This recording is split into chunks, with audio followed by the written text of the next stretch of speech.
back. If this is your first time visiting my channel, please go ahead, click on subscribe, and also click on that bell to receive all the updates and activities on my channel. All right, so this is honestly, this is the latest update on Project Excalibur. So go ahead, click on the playlist. I'll get you current as far as what's transpired up to this point. So in the last video, we picked up this 94 Formula SS. Again, so despite what it says in the hood, it's actually not a Mach 1. It's got the wrong hood on it. So I went through the evaluation process on it, and I cleaned the cars, we got it running, and it runs pretty good. So I posted a short as far as what was going on with it. There was just a ton of oil and gas in the can and the case, and it was actually pretty bad. Smoked me out of the garage, and so it's running pretty good. So at this point, I made a decision. I'm not going to continue any further in this sled as far as trying to restore it, because the reason why is, as far as marketing this thing when I go to sell it, you know, it's kind of, it's a hodgepodge of different various parts from a snowmobile, and I've learned from flipping sleds that when you start selling kind of modified sleds with really no identity, they don't sell very well. So again, this one has the wrong hood on it. It's got a newer track, but it's got the wrong suspension on it. So we have those couple things going for it. And mainly the chassis is just a mess. The powder coat on the bumpers is peeling off in a lot of places. The tunnel is a mess, and honestly, the only real way to remedy that is to strip the tunnel. So it has a lot of cosmetic issues. So the front bumper is all chewed up, it's dented up. They're actually using cotter pins as hood hinges. The some of the wiring is suspect on it, and but the biggest thing is, well, a couple of things.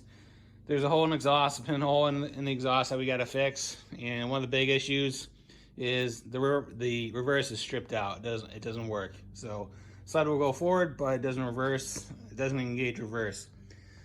So at this point, I've made the decision. We are going to part it out, and we're going to use that engine in another project.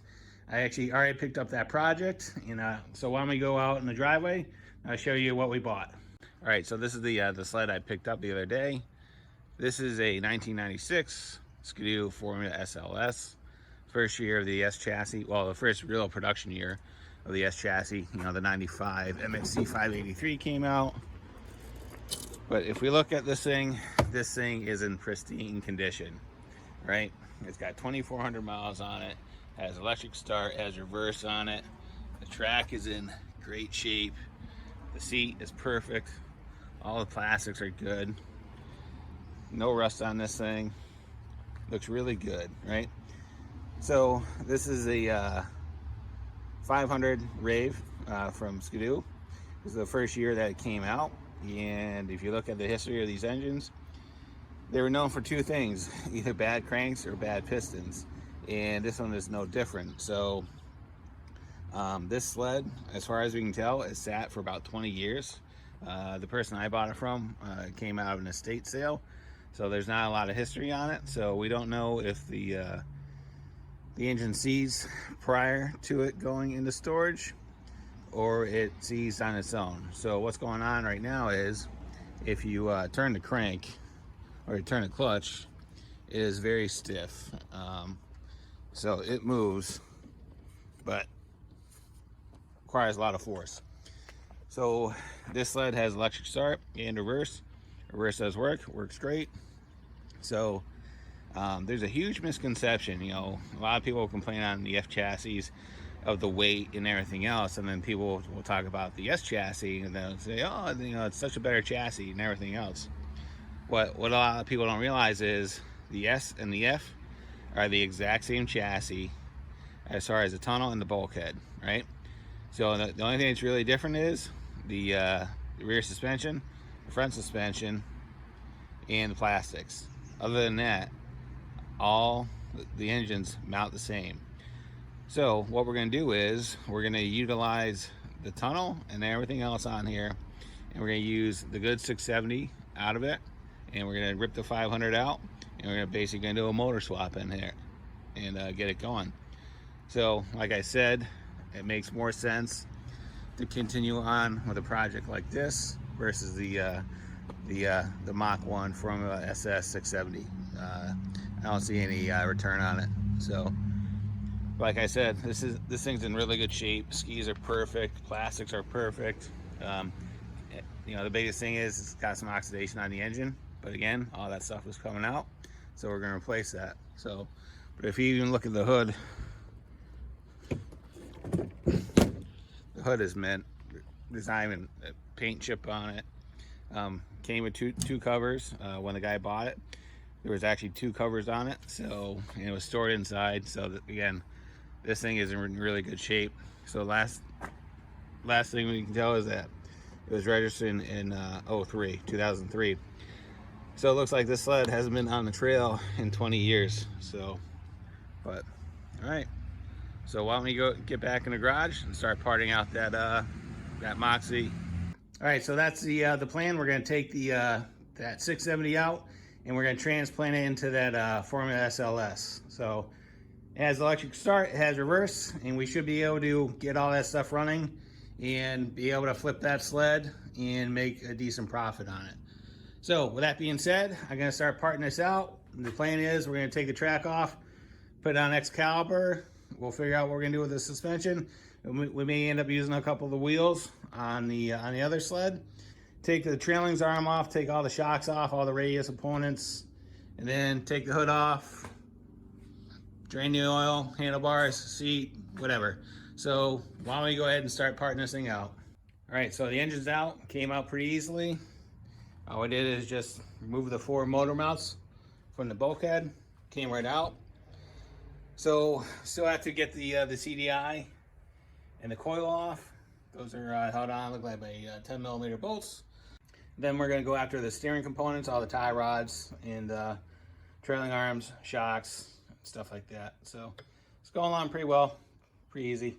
So this is where we're at.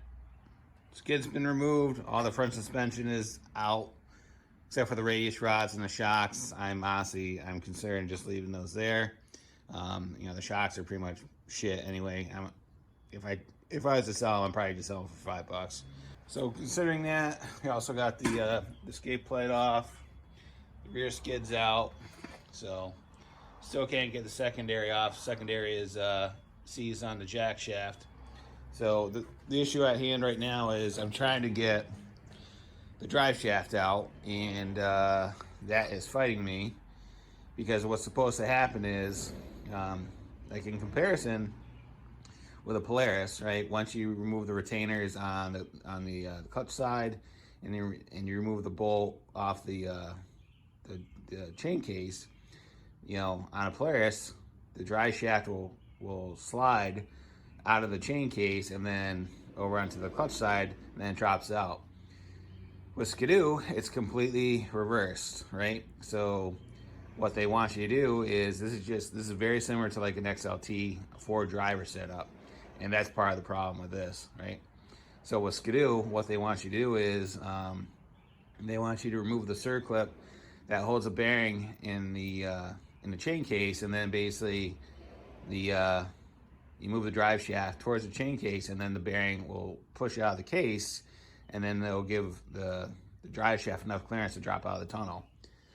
The issue at hand is that bearing, I cannot get it to get out of the chain case. So right now the drive shaft won't slide out of the tunnel to be removed. What makes it even more frustrating is the chain case is held on by 3 bolts on the back side of the tunnel that you really can't get at because it's being covered by the drive shaft. So they assemble the chain case first, and then the drive shaft goes in along with the track, and it goes from there. So in a perfect world, this isn't an issue. So I think what I'm gonna do is, I've been struggling. I've been fighting with this thing for about half an hour. I can't get anywhere with it. So honestly, I think I'm just gonna take my angle grinder and I'm gonna fucking cut the drive shaft in half and remove it, because out of all the sleds I parted out, I've never sold a drive shaft, and I'm pretty sure this is gonna be no different. So if I have to sacrifice the drive shaft to get that track out, so be it. So, and once we get the track out, Next thing I have to do is get the seat off. The bolt that's holding on the seat on the chain case side is just sliding in the thing, so I can't get that off. But I do have a couple of thoughts on how to get it out without damaging the seat. So yeah, we're making progress on it, and probably in about another half an hour, we'll have this thing pretty much stripped down and ready to drag it out. Time of death, June 12th, 2023, 12:36 p.m. We thank you for your service and your sacrifice.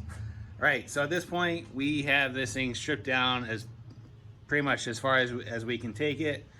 Got the front shocks out, the radius rods out, and so what's one nice thing about when you're parting out a sled, you can use improvised tools of destruction. And so what I did is I used a Sawzall to give me better access to the shock towers, right? So again, when this thing's going to the junkyard and you don't care, you can make your life a little bit easier. So pretty much took a Sawzall, cut up the belly pan to get access to the radius rods and the shocks. So so we have a collection of parts in the bin. Pretty much that's what's left of it. And so again, the front shocks are there. Those are pretty much junk. I'm probably gonna throw those away anyway. Took the secondary out, and as you can see, it's still attached to the jack shaft. And no matter what I did, I could not get that thing free. So I just used the Sawzall and I cut it out with the tunnel. And so basically that's gone. And what we're gonna do is, at some point, we'll mount it up in the press, and then we'll just press the jack shaft out of the secondary, and we'll use that because I definitely want to use that secondary in that SLS. Seats all on Excalibur, that's going to be mounted up, and we got the track over there, so that looks in pretty good shape. The skid and the tank are out in the driveway. Rinse those off. Yeah, so at this point, this thing is going to the junkyard, and so not much left to it. The only thing that's really on it is the rear snow flap, and that thing's all torn up. There's no sense of effort as far as trying to remove it. And the rear bumper is garbage too. It's all rusted out. So not gonna bother on the side covers. I might, but probably not. Honestly, I'm pretty sick of working on this thing at this point. So, but what I'm gonna do now is, because I gotta clean up. The place is a mess. Because when you're breaking something down, you pretty much have everything out, and it's getting to the point I don't know where anything is. It's pretty common around here. At this point, we're gonna put the track in the suspension in Excalibur, get the seat mounted up, and get that thing squared away. This thing's gonna go to the junkyard, and then go from there. And then we'll start working on the engine swap on that SLS. So. All right, if there's any thoughts, questions, concerns, go leave them in the comments box. I'll get back to you as soon as I can. And as always, thanks for watching and have a great day. See ya.